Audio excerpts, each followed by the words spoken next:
ছয় শ্রেণীর মেয়ের খপ্পরে যারা পড়েছে এরা জীবনে সুখ পাবে না। কয় শ্রেণীর?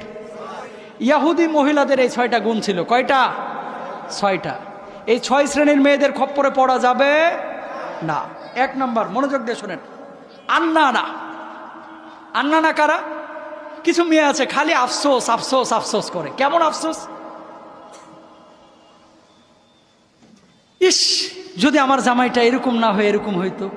ইস, আমার শাশুড়ি যদি এরকম না হয়ে এরকম হতো। ইস, যদি আমার বাড়িটা এরকম না হয়ে এরকম হতো। মানে এর ইস ইস শব্দই শেষ হচ্ছে না, আফসোসই শেষ হচ্ছে না, আর সব সময় রোগার মতো চলাফেরা করে। আছে না নাই? এদেরকে বিয়ে করলে শান্তি পাবেন না।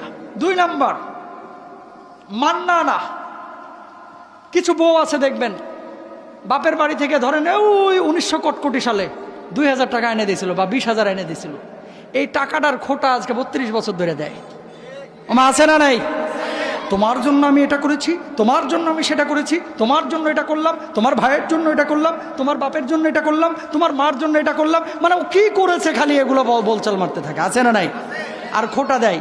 এই সমস্ত মেয়েদের খপ্পরে পড়বেন না।